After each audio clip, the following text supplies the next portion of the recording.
Buen día, doctora Chacón. Somos el grupo número 1 del cuarto semestre de Medicina Veterinaria B. Vamos a hablar sobre el tema de gigantismo hipoficiario. Los integrantes son los que ven pantalla.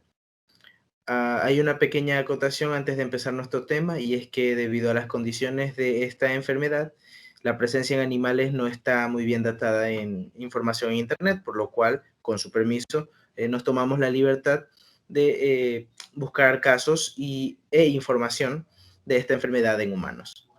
A continuación, mi compañera Angie Pozo empezará con las generalidades de la enfermedad.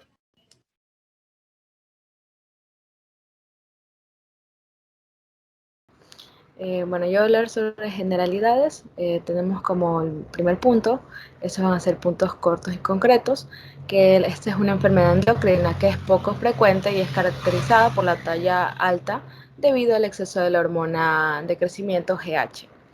Tenemos que la causa del exceso de la hormona del crecimiento va a ser siempre un tumor hipoficiario benigno. Para estos tumores hipoficiarios, la cirugía puede curar muchos de estos casos. Se habla del gigantismo cuando la estatura es superior a 3 desviaciones estándares. Se ha encontrado un adenoma hipoficiario que es más del 90% con las personas de acromegalia. Se han observado que un 20% de los pacientes con acromegalia desarrollan la diabetes mellitus en un periodo de 5 a 10 años. Para esta no se sugieren deportes extremos cuando existe un aumento del tamaño del corazón. A continuación, mi compañero.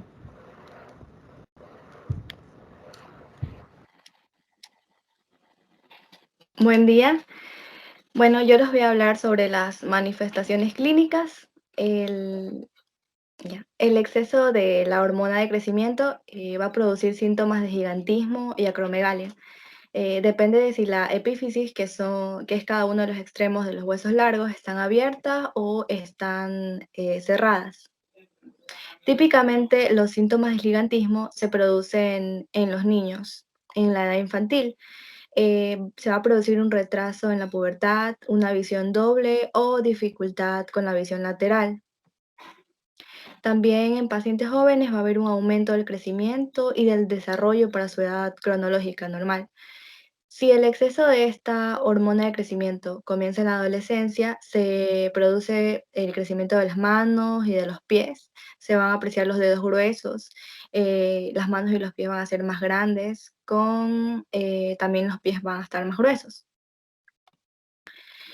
Cuando el adenoma crece, en su expansión puede interferir con la secreción de una o varias hormonas hipoficiarias tróficas. Por ejemplo, cuando se combina el exceso de la hormona de crecimiento y la deficiencia de gonadotropina, los pacientes pueden mostrar crecimiento excesivo y proporciones corporales eunucoides, que es cuando los hombres van a estar poco viriles o afeminados.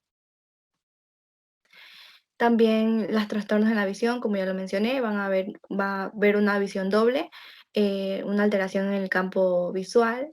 Las manifestaciones características en la visión de túnel es la dificultad de la visión lateral.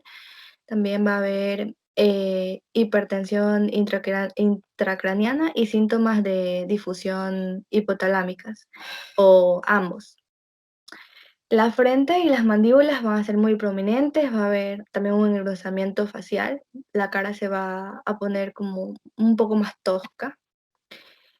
Va a haber una separación entre los dientes. La siguiente, por favor. Listo. También va a haber un aumento va a haber dolor de cabeza y las articulaciones, va a haber un aumento de la transpiración, van a haber periodos de menstruaciones irregulares, secreciones de la leche por las mamas, una debilidad y un cambio en la voz. La siguiente. Bueno, también se van a presentar cambios metabólicos. Aquí se va a poder observar la hipertensión arterial, la insuficiencia cardíaca, arritmias cardíacas, aumento del tamaño de los órganos abdominales, que esto se lo conoce como visceromegalia, apnea del sueño, que van a ser pausas prolongadas en la respiración durante la fase del sueño, una intolerancia de la glucosa o la diabetes, dislipemia, pólipos del colon también, que esto va a aumentar el riesgo del desarrollo de tumores en el colon y próstata o las glándulas tiroides. A continuación, mi compañera. Buen día, voy a hablar sobre los métodos diagnósticos. Tenemos el laboratorio hormonal.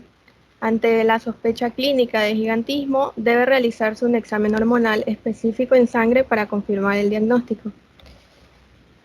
La valoración clínica del crecimiento excesivo incluye determinaciones bioquímicas de la hormona de crecimiento y factor de crecimiento similar a la insulina, IGF-1, que muestran niveles elevados mediante pruebas hormonales. También se utiliza la resonancia magnética o tomografía computarizada. Siguiente diapositiva.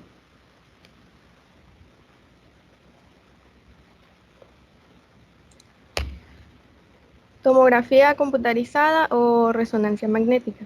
El diagnóstico puede sospecharse por el hallazgo de características clínicas típicas. Es necesario solicitar una tomografía computarizada o una resonancia magnética de la cabeza en busca de un tumor. Si no se identifica un tumor, puede sugerir una secreción hipoficiaria excesiva de la hormona de crecimiento debido a la existencia de un tumor responsable de la síntesis ectópica de una cantidad exagerada de la hormona liberadora de hormona de crecimiento, fuera del sistema nervioso central. La demostración en concentraciones plasmáticas elevadas de la GHRH puede confirmar el diagnóstico. En primer lugar, pueden evaluarse los pulmones y el páncreas para identificar el origen de la producción ectópica. Siguiente diapositiva. Concentraciones del factor de crecimiento semejante a la insulina 1. La hormona de crecimiento en exceso estimula al hígado para que se sintetice IGF-1, el cual se encuentra elevado en el gigantismo y es la verdadera responsable del cuadro clínico. El dosaje aislado de la hormona de crecimiento puede llevar imprecisiones en el diagnóstico, ya que sus niveles oscilan mucho a lo largo del día, pudiendo estar normales o aumentados en el momento del dosaje. Es por eso que se debe medir la IGF-1, ya que este es el marcador hormonal más preciso para arribar al diagnóstico correcto. Si los niveles de IGF-1 son elevados en comparación con los niveles normales para la edad y el sexo, se procederá a realizar un test denominado test de tolerancia oral a la glucosa, como se observa en la imagen. Siguiente. Durante esta prueba se hace ingerir al paciente una solución con 75 gramos de glucosa y luego se realizan extracciones de sangre para medir la hormona de crecimiento cada 30 minutos durante un lapso de 2 horas. En individuos sanos, los niveles de la hormona se suprimirán a menos de 1 nanogramo sobre mililitro después de la ingestión de glucosa. Ante la presencia de gigantismo, los niveles de la hormona de crecimiento no se suprimirán y seguirán elevados por encima de 1 nanogramo sobre mililitro, pese a la ingesta de la glucosa.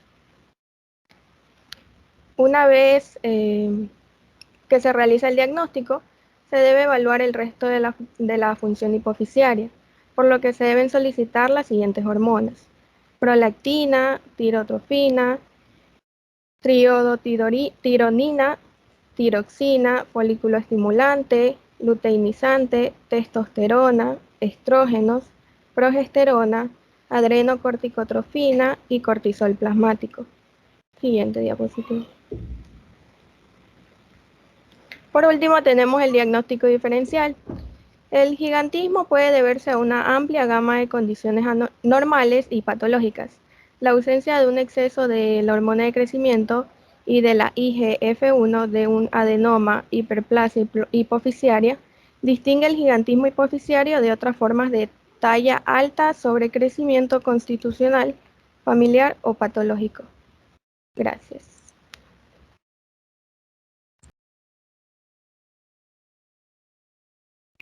Bueno, buen día. Yo hablaré sobre el tratamiento.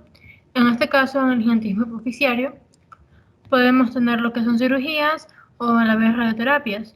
y a veces también se da la supresión farmacológica de la secreción o la actividad de la hormona de crecimiento. Siguiente.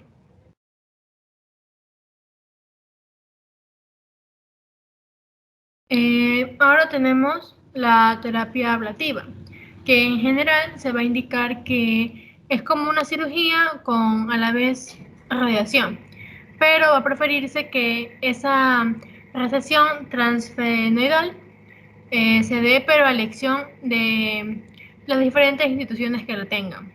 Y es usual que se aplique esa radiación con un supervoltaje, pero más que nada, o sea, será obviamente en la hipófisis, pero las concentraciones de GH van a ser descendientes a los valores normales.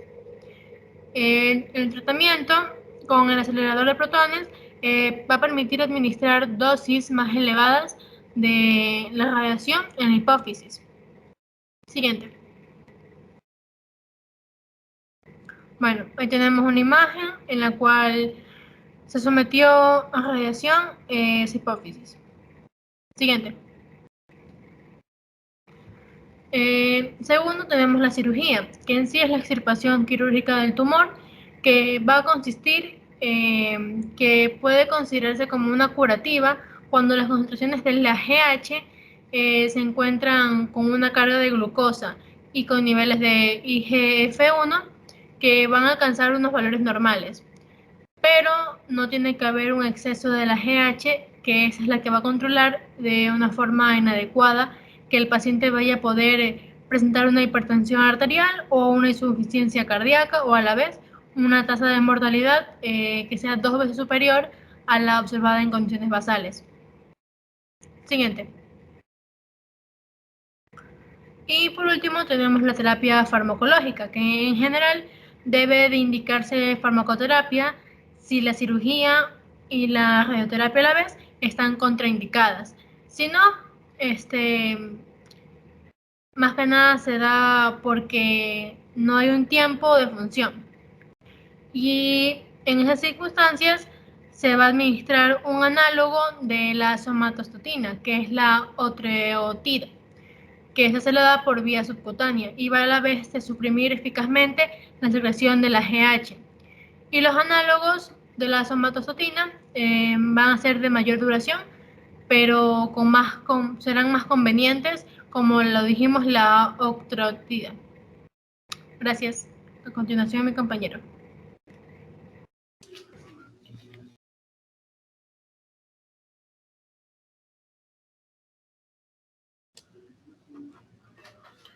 Bueno, ¿qué tal? Yo voy a hablar sobre el reporte de un caso clínico. Primero, como presentación del caso, una pequeña introducción. Tenemos el caso de un adolescente de apenas 18 años, procedente de una comuna pobre de Haití, que tenía dolor en los miembros inferiores y decaimiento. Además, presentó un historial de crecimiento exagerado en la longitud de su cuerpo, sus manos y pies.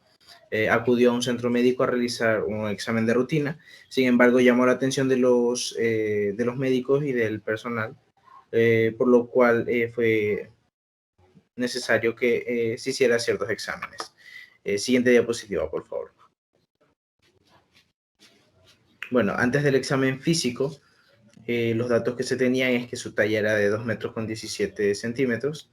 Tenía un aumento increíble de manos y pies, incluso ensanchamiento en el puente nasal. Se cuenta también que constantemente tuvo que cambiar de zapatos, pues la talla de sus pies aumentaba exageradamente, sobre todo en los últimos 3 años de su vida, debido a que tuvo un crecimiento desde temprana edad muy acelerado, pero al llegar a la posadolescencia ya empezó a tener un crecimiento mucho más aberrante. Su peso es de 115 kilogramos, tiene un discreto retardo en el desarrollo sexual evidenciado por testículos y pene relativamente pequeños para su edad. También tiene una frecuencia cardíaca de 82 latidos por minuto y tensión arterial de 110 sobre 70 milímetros de mercurio. Nada fuera de los parámetros normales. Siguiente diapositiva, por favor. Bueno, en los exámenes complementarios vemos que tiene un hematocrito del 38% básicamente. Está como al límite, pues lo ideal sería un 40% en humanos de su edad. Tiene leucocitos de 10% 9 sobre litros. También una glicemia de 4.8 milimoles sobre litro, lo cual entra hasta cierto punto en el límite más o menos de la glicemia, pues es de 5 a 7.2 milimoles, lo normal en su edad. En el electrocardiograma no hay signos ni de hipertrofia ventricular izquierda ni de alteraciones isquémicas, todo corre normal. Aquí me tomé la libertad de poner en negrita pues los exámenes como determinantes para el diagnóstico de gigantismo hipofisiario. Tenemos primero que nada la prolactina de 22 nanogramos sobre decilitro. El valor normal es de 2 a 18 nanogramos decilitro. Sin embargo, se nota que tiene pues una excesiva producción de prolactina. No hay estudios de la hormona del crecimiento disponibles en su país, por lo cual no se pudieron hacer estudios, lo cual hubiera sido un factor determinante para llegar más rápido a la conclusión de que este paciente sufre de gigantismo hipofisiario. Sin embargo, no se pudo dar. También tenemos la radiografía de tórax, donde se aprecia la silueta cardíaca normal y no hay ningún tipo de alteración pleuropulmonar. Disculpe. También está la radiografía de cráneo, donde solo se presentó ensanchamiento de la silla turca y no más alteraciones. También tenemos el examen de la hormona estimulante de la tiroides, que se encuentra en un valor normal, pues está entre el parámetro de 0.3 a 5.0 unidades internacionales sobre milímetro. Tenemos el examen de la tiroxina, que como podemos ver está por debajo del valor normal, que debería ser de 4.5. Y también un déficit de el T3, que sería triiodotironina, que es otra hormona tiroidea. Pues el valor mínimo debería ser de 86, sin embargo, este se presenta en apenas 70. Por último, tenemos una tomografía computarizada pendiente por dificultades económicas del paciente debido a las propias condiciones. Siguiente. Bueno, en la discusión, ¿qué tenemos? A ver, este paciente, este adolescente más bien, presentó crecimiento exagerado desde pequeño, asociado con discreto hipogonadismo, que es a lo que nos referimos con sus partes íntimas reducidas de tamaño en comparación a los estándares de su edad. También tenemos una actividad de prolactina alta y disminución de las hormonas tiroides. A pesar de no contar con estudios imagenológicos claves, se planteó diagnóstico y gigantismo. O sea, diagnóstico de gigantismo, lo siento. Esta enfermedad, que en su generalidad está producida por un adenoma hipofisiario con sobreproducción de la hormona del crecimiento, y muy raramente se produce por otras causas como la hiperplasia primaria de la célula somatotropa, aunque también puede ser por la secreción excesiva de esta propia célula por el hipotálamo. El exceso de la hormona del crecimiento circulante es la responsable fisiopatológica del crecimiento desproporcionado de los miembros. La acción antiinsulínica de la hormona del crecimiento en general no es muy evidente en los pacientes con gigantismo debido a la reserva insular aumentada y a la potencial hiperplasia de los islotes pancreáticos existentes en edades tempranas, y que produce un hiperinsulinismo que contrarresta los efectos diabetógenos del exceso de la hormona del crecimiento. La discreta hiperprolactinemia que presenta frecuentemente en estos pacientes ejerce un efecto inhibitorio sobre la secreción de gonadotropinas, que produce disminución de la libido, impotencia y afección de la función testicular. Okay. Siguiente diapositiva, por favor. Bueno, debido a las características socioeconómicas que impiden la realización de exámenes imprescindibles, como lo es la tomografía o el examen de hormona del crecimiento, no es posible confirmar el diagnóstico realizado clínicamente, por lo que se pospone el tratamiento quirúrgico, que en estos casos la conducta definitiva de esta enfermedad es mantener consultas cada 3 meses para detección oportuna de las complicaciones y, en caso de no ser posible los estudios pendientes en un futuro, imponer tratamiento experimental con medicamentos que detienen la secreción de la hormona del crecimiento. Eso sería todo por el caso clínico. A continuación, mi compañero.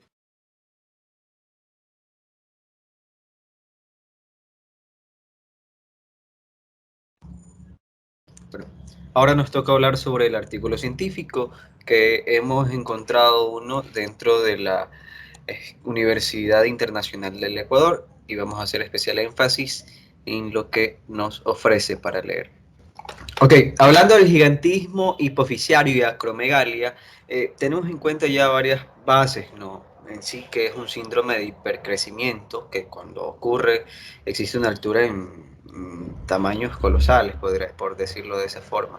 Dentro de su etiología se desconoce en sí la causa exacta de la acromegalia, por lo que su aparición no se puede evitar. La incidencia de la acromegalia es de 3 casos nuevos por millón de habitantes al año. Sin embargo, dadas las condiciones o las complicaciones en el diagnóstico, estos valores pueden ser inclusive un poco mayores. En sí, aparece a cualquier edad, pero con más frecuencia se da entre la tercera y quinta década de la vida. No hay una edad específica a las cuales le den, o ni una raza específica, pero hay estudios epidemiológicos recientes que han hallado una mayor incidencia en el sexo femenino. Bueno, y aparte de eso, como ya justamente estaba hablando la compañera Íñiguez en el tema anterior, esto tiene un alto vínculo pues con la insulina tipo 1, que es la IGF-1. ¿Por qué? Porque cabe destacar que el exceso de la hormona del crecimiento provoca un aumento en los niveles circulantes del factor del crecimiento semejante a esta insulina que le acabo de mencionar. En otras cosas, otra causa también que podría ser la acromegalia son los tumores a nivel hipotalámico hipersecretantes de hormonas liberadoras de hormona de crecimiento. Siguiente diapositiva, por favor, Madeline. Dentro de sus datos y cifras, se da que una cirugía transfenoidal es el tratamiento primario para la normalización de la hormona del crecimiento. Dentro de un porcentaje, en el 5% de pacientes existen complicaciones de la cirugía, secreción nasal, rinorrea, de líquido cefalorraquídeo inclusive, también en una hemorragia local hasta una sinusitis. Por otro lado, ya en el 20% de pacientes ocurre un déficit hormonal común. Bueno, ya vinculando lo que es la IGF, podríamos decir que la diabetes insípida transitoria también podría ser esto, pero tan solo en un 5% de los casos puede ser permanente. La diabetes insípida en sí ocurre por falta de la hormona antidiurética, que retiene agua a nivel renal. Por ende, aumenta la orina y existe una sed excesiva. También se podría decir que dentro de estos casos se puede presentar un hipopituitarismo en el 15% de pacientes. Por ejemplo, aquí como vemos en la diapositiva, podemos mostrar las diversas afecciones anormales del gigantismo que se dan tanto en la piel, en la columna vertebral y el tórax. Inclusive, podríamos decir que a nivel de la piel, como vemos aquí, existe un depósito alto de glucosa, minoglicanos y también un incremento de colágenos que deriva en una piel gruesa en estos pacientes. Pero como ya lo describimos en porcentajes, el 70% de pacientes presentan hiperhidrosis y una textura oleosa de la piel. Bueno, ya y describiendo cada parte importante, por ejemplo, de la columna vertebral y tórax, podemos decir que las afectaciones de los huesos se presentan bastante, como una cifosis dorsal superiores o con hiperlordosis lumbar compensatoria. Bueno, en sí es un crecimiento anormal también, se da en estas partes de las que hemos remarcado, más que nada sobre las articulaciones. Y lo más, podría decirse que lo más dañino, lo más benigno son los tumores, como por decirlo el tumor hipoficiario, que está muy vinculado a esta enfermedad, que por lo general podría causar una cefalia y defectos en el campo visual. Pero en sí desconocemos las causas reales del adenoma hipoficiario, porque esto es lo que se da en esta enfermedad. Y aunque en algunos casos se relaciona con una enfermedad genética que se llama síndrome de neoplasia endocrina múltiple, es muy severa. Sencilla, sabemos que la hipófisis es una pequeña glándula que está depositada en la silla turca. Y eso es uno de los efectos negativos que se presenta mayoritariamente en este tipo de enfermedad. Gracias. Bueno, siguiendo con el artículo científico, me tocó sobre los medicamentos. Bueno, están los análogos de la somatostatina. Bueno, esto se utiliza el medicamento ocrético o bromocriptina, o incluso se pueden hallar usar ambos. Bueno, estos tienen ciertos efectos adversos, como lo son el dolor abdominal, también una diarrea y, bueno, náuseas también. Por otro lado, también están los fármacos agonistas dopaminérgicos. Estos suprimen la secreción de la hormona GH. Su tolerancia es buena y existen pocos efectos secundarios presenta efectos secundarios como las náuseas, vómitos y dolores abdominales también. También está lo que es un tratamiento novedoso, que es el uso de un antagonista del receptor de la hormona GH llamado Ecvisomant. Bueno, este medicamento se administra en inyecciones de manera subcutánea y normaliza los niveles séricos de IGF-1. Bueno, esto quiere decir factor de crecimiento insulínico tipo 1. Bueno, en un 90% de los pacientes. Bueno, para este último aún debe determinarse la toxicidad hepática. Siguiente, por favor.